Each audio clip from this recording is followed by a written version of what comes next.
آج ہم ایک نظر ڈالیں گے انگریز فلسفی فرانسس بیکن کے ایک ایسے مضمون پر جو تقریباً 400 سال پہلے لکھا گیا تھا، لیکن اس میں اٹھائی گئی بحث آج بھی بالکل ویسی ہی تازہ ہے۔ چلیں بیکن کے سب سے مشہور اور شاید سب سے چونکا دینے والے بیان سے شروع کرتے ہیں۔ اس کا مطلب کیا ہے؟ سیدھے الفاظ میں کہ جس شخص کے بیوی بچے ہوتے ہیں وہ گویا اپنی قسمت کے ہاتھوں یرمغال بن جاتا ہے۔ وہ کوئی بڑا خطرہ نہیں مول لے سکتا کیونکہ اس کے ہر فیصلے کے پیچھے اس کے خاندان کی فکر ہوتی ہے۔ یہی وہ مرکزی خیال ہے جو اس پورے مضمون میں گونجتا ہے۔ ٹھیک ہے، تو آئیے اس بحث کی گہرائی میں اترتے ہیں۔ بیکن سب سے پہلے بات کرتا ہے مجرد یعنی سنگل رہنے کے فوائد کی۔ اس کے نزدیک یہ قسمت کی زنجیروں سے آزادی پانے کا ایک راستہ ہے۔ یہاں بیکن ایک بہت بڑا دعویٰ کرتا ہے۔ وہ کہتا ہے کہ تاریخ میں جتنے بھی عظیم کام ہوئے عوام کی بھلائی کے لیے، وہ زیادہ تر غیر شادی شدہ لوگوں نے کیے ہیں۔ ایسا کیوں؟ کیونکہ بیکن کے مطابق ایسے لوگوں نے اپنی ساری توانائی اور وسائل عوام کے لیے وقف کر دیے تھے، گویا انہوں نے عوام سے ہی شادی کر لی تھی۔ تو بیکن اس بات کو مزید کھولتا ہے۔ وہ کہتا ہے کہ غیر شادی شدہ ہونے کا مطلب ہے کہ بڑے بڑے کاموں کے راستے میں کوئی رکاوٹ نہیں، مکمل آزادی ہوتی ہے، کوئی روک ٹوک، اور اپنا وقت اور پیسہ عوام کی خدمت میں لگایا جا سکتا ہے۔ وہ یہاں تک کہتا ہے کہ یہی لوگ بہترین دوست، بہترین مالک اور بہترین ملازم ثابت ہوتے ہیں۔ کیوں؟ کیونکہ ان کی وفاداریاں بٹی ہوئی نہیں ہوتیں۔ لیکن کہانی یہاں ختم نہیں ہوتی۔ بیکن صرف ایک رخ نہیں دکھاتا، وہ ایک متوازن تصویر پیش کرتا ہے۔ تو اب سکے کا دوسرا پہلو دیکھتے ہیں۔ اب وہ بات کرے گا شادی کی خوبیوں اور اس کی اہمیت کی۔ یہاں بیکن کا نظریہ بالکل بدل جاتا ہے۔ وہ کہتا ہے کہ بیوی بچے تو دراصل انسانیت کی تربیت کا ایک ذریعہ ہیں، یعنی خاندان کی ذمہ داریاں انسان کی سخت طبیعت کو نرم کرتی ہیں، اس کے اندر ہمدردی پیدا کرتی ہیں۔ یہ ایک طرح کی ٹریننگ ہے جو انسان کو بہتر بناتی ہے۔ بیکن کے نزدیک شادی کے بہت گہرے فائدے ہیں۔ یہ ہمدردی سکھاتی ہے، انسان کو مستقبل کے بارے میں زیادہ ذمہ دار بناتی ہے اور زندگی کے ہر موڑ پر ایک ساتھی فراہم کرتی ہے۔ اور پھر وہ ایک زبردست مثال دیتا ہے قدیم یونانی ہیرو یولیسس کی، جسے لافانی زندگی کی پیشکش ہوئی لیکن اس نے اسے ٹھکرا کر اپنی بیوی کے پاس واپس جانا پسند کیا۔ یہ وفاداری کی ایک طاقتور مثال ہے۔ اب یہ جو قول ہے نا بیکن کا، یہ شاید آج کے دور میں سب سے زیادہ متنازع ہے۔ وہ بیوی کے کردار کو مرد کی زندگی کے 3 حصوں میں تقسیم کرتا ہے: جوانی میں ایک محبوبہ، ادھیڑ عمری میں ایک دوست، اور بڑھاپے میں ایک تیماردار۔ یہ ایک بہت ہی عملی اور کچھ لوگوں کے لیے شاید ایک سرد مہری پر مبنی نظریہ ہے۔ تو یہ سلائیڈ دیکھیں، پوری بحث کو کتنے اچھے طریقے سے ہمارے سامنے رکھتی ہے۔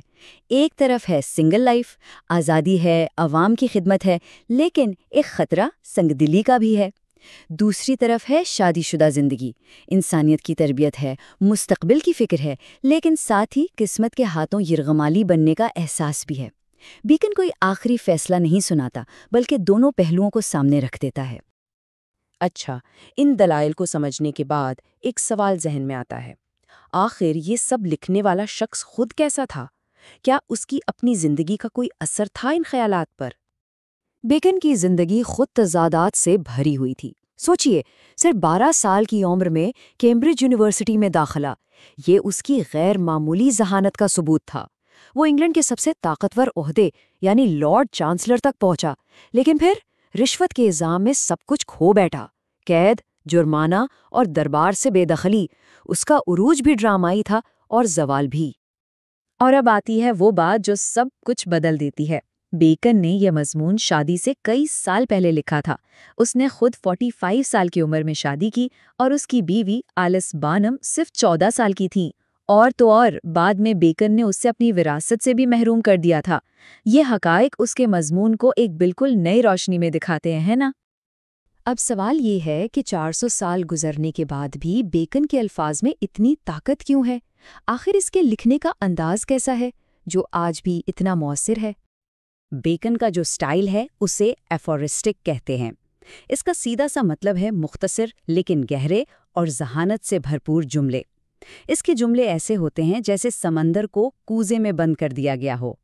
کم سے کم لفظوں میں زیادہ سے زیادہ بات کہنا، یہ اس کا فن تھا۔ اس کی ایک بہترین مثال یہ جملہ ہے۔ اس میں ایک توازن ہے، ایک ردم ہے اور گہرائی ہے۔ پڑھنے سے انسان مکمل ہوتا ہے، بحث سے حاضر جواب اور لکھنے سے بالکل درست۔ ایسی ہی جملوں کی وجہ سے اس کے مضامین آج بھی یاد کیے جاتے ہیں۔ بیکن کا ایک اور کمال کا ہتھیار ہے پیراڈاکس، یعنی تضاد کا استعمال۔ وہ ہر چیز کے دونوں رخ دکھاتا ہے، فائدے بھی اور نقصانات بھی۔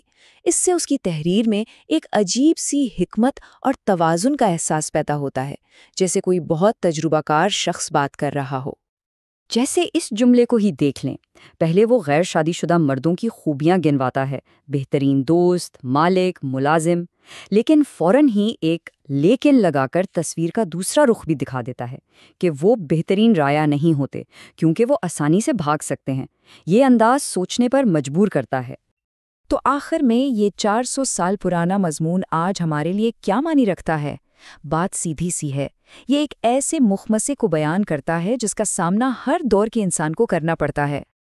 بیکن خود اپنے مضمون میں قدیم یونانی فلسفی تھیلس کا یہ قول نقل کرتا ہے، یہ بتانے کے لیے کہ آزادی اور ذمہ داری کے بیچ یہ کشمکش صدیوں پرانی ہے۔ یہ صرف بیکن کا سوال نہیں تھا، یہ ایک ازلی انسانی سوال ہے۔ اور بالکل آخر میں بیکن ہمیں اسی بنیادی سوال کے ساتھ چھوڑ جاتا ہے، شادی قسمت کے ہاتھوں یرغمالی ہے یا انسانیت کی تربیت کا ایک ذریعہ؟ یہ ایک ایسا سوال ہے جس کا کوئی آسان جواب نہیں، اور شاید ہر کسی کو اس کا جواب اپنی زندگی کے تجربات سے ہی ملتا ہے۔